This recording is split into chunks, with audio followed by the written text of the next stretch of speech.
प्रिय मित्रों नमस्कार। आप सभी का कुमार विष्णु क्लासेज में हार्दिक स्वागत। तो ब्राह्मण ग्रंथ जो हैं, वेद जो है देखिए पद्य में था तो कठिन था, तो वेदों को समझने के लिए ब्राह्मण ग्रंथों की रचना की गई। इनकी रचना किस लिए की गई? वेदों को समझने के लिए, वेदों को समझने के लिए इनकी रचना की गई।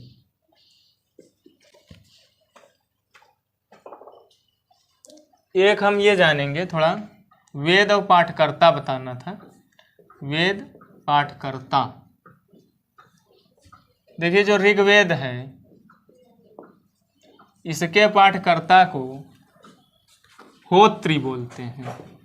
होत्री, होता शब्द कहीं कहीं मिलता है।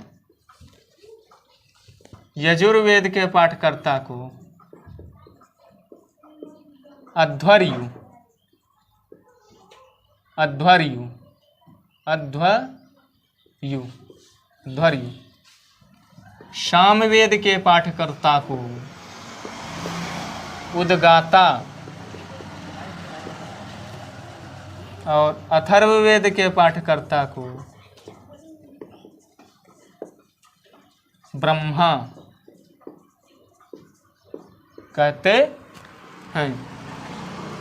तो वेदों के समझने के लिए ब्राह्मण ग्रंथों की रचना की गई। वेद इधर ब्राह्मण ग्रंथ।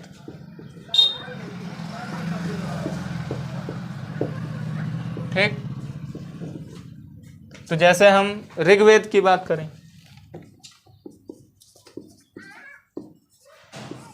तो देखिए ऋग्वेद जो है इसका ब्राह्मण ग्रंथ ऐतरेय सांख्यायन, ऐतरेय सांख्यायन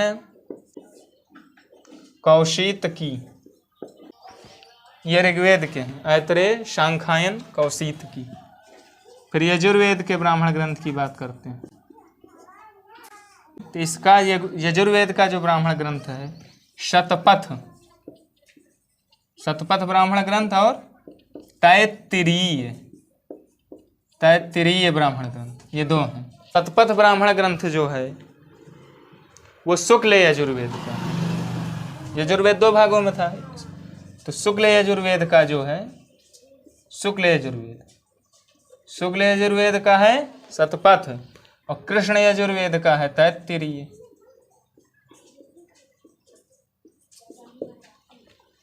ठीक, यजुर्वेद के बाद हमारा जो है अगला आता है वेद सामवेद।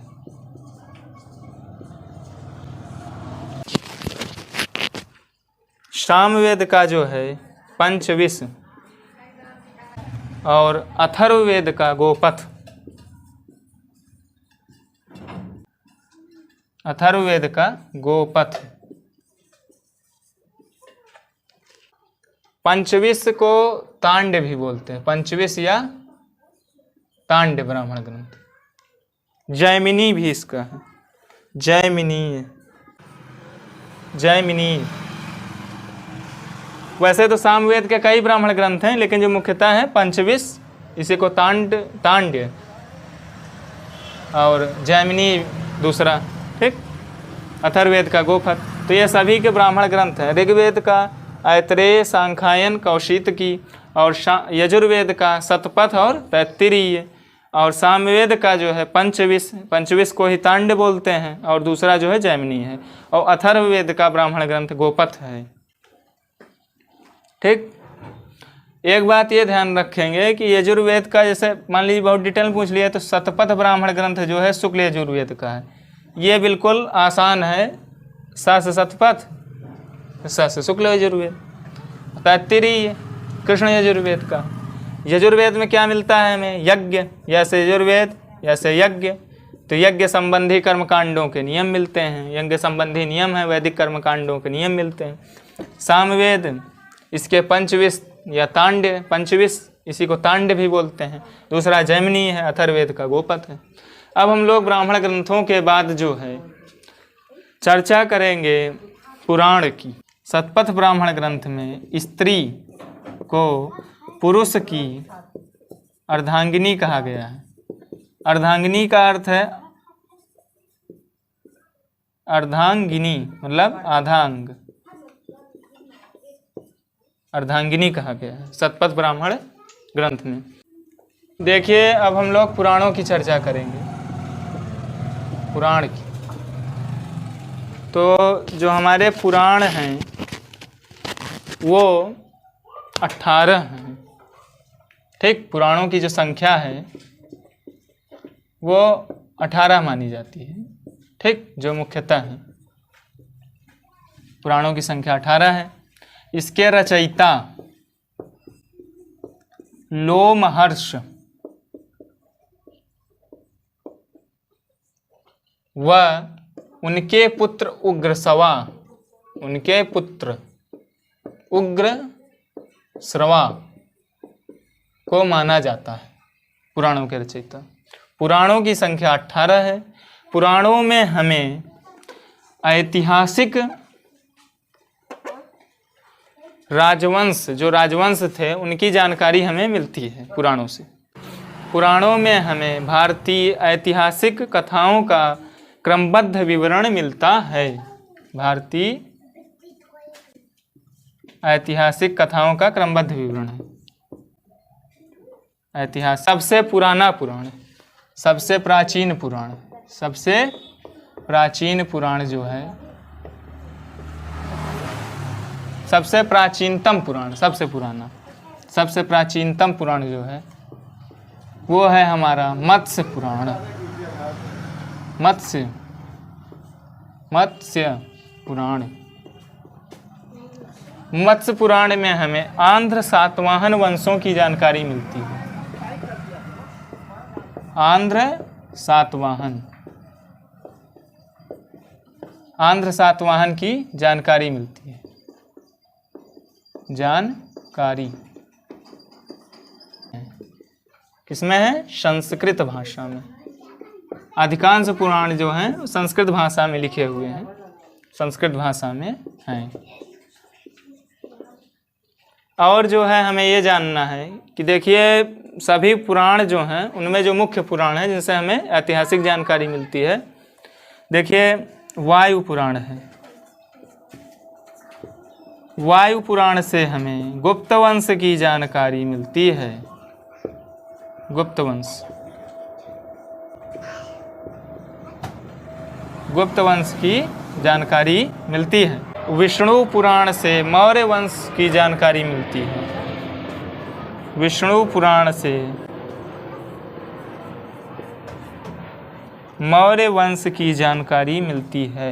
इन सभी जो पुराण जो बताए, इन सभी पुराणों में राजाओं की वंशावलियों का भी वर्णन मिलता है। वायु पुराण, विष्णु पुराण और मत्स्य पुराण।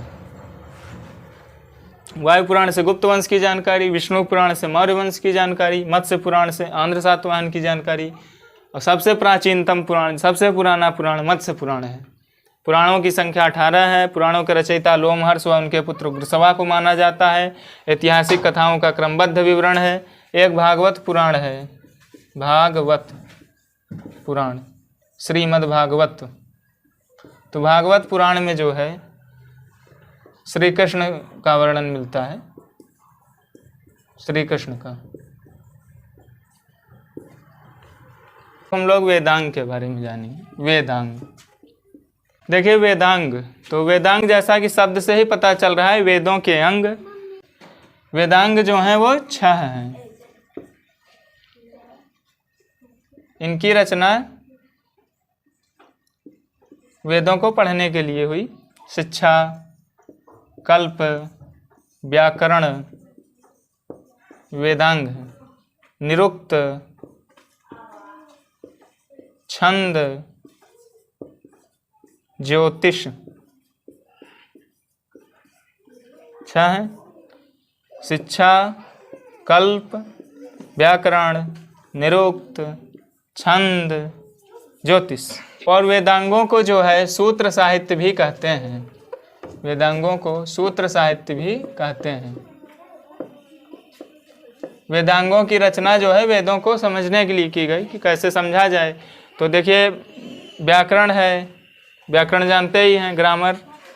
और ज्योतिष जो है, ज्योतिष क्या है कि जो ज्योतिष में हस्तरेखा वगैरह होती है, हाथ देख के बताते हैं ना, तो वो सब चीज़ें ज्योतिष के अंतर्गत आती है। छंद, जैसे छंद जो है कहा भी गया, छंद पादव तु वेदस्य, कि छंद जो है वेद रूपी मनुष्य के पैर हैं। मतलब छंद जैसे कि पद्य जो होता है उसमें छंद की जरूरत पड़ती है। उपनिषद, देखिए उपनिषद है क्या, उपनिषद, उप माने समीप, निषद माने बैठना। तो जो गुरु के समीप बैठ करके जो ज्ञान लिया जाता था उसे उपनिषद कहते थे। तो उपनिषदों की जो संख्या है 108 मिलती है।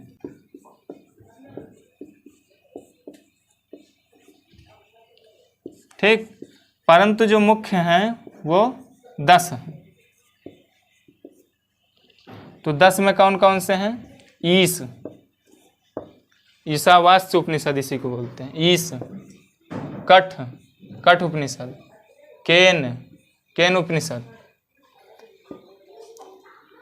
ईश कठ केन, प्रश्न, मुंडक, मांडूक्य, छांदोग्य, बृहदारण्यक,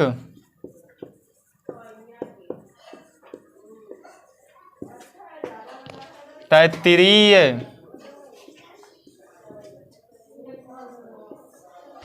ईश कठ केन, प्रश्न, मुंडक, 5 हो गए। मांडूक्य, छांदोग्य 7, बृहदारण्यक 8, तैत्तिरीय 9, एक और है ईश कठ केन, प्रश्न, मुंडक, मांडूक्य, छांदोग्य, बृहदारण्यक, तैत्तिरीय, और एक है ध्यान में भी नहीं आ रहा थोड़ा, कौशीतकी, कौशीतकी, श्वेताश्वर, श्वेताश्वर उपनिषद भी मिलता है।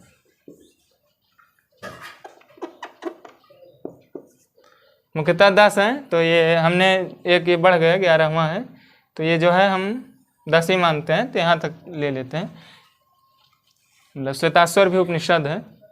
तो ईश कठ केन, प्रश्न, मुंडक, मांडूक्य, छांदोग्य, बृहदारण्यक, तैत्तिरीय, कौशितकी। जिसमें देखिए उपनिषदों में जो सबसे बड़ा है बृहदारण्यक है। ये नाम से पता चला बृहद मतलब बड़ा, तो सबसे बड़ा उपनिषद ये, सबसे बड़ा उपनिषद जो हमारा बृहदारण्यक है, ये सबसे बड़ा उपनिषद है, सबसे बड़ा उपनिषद।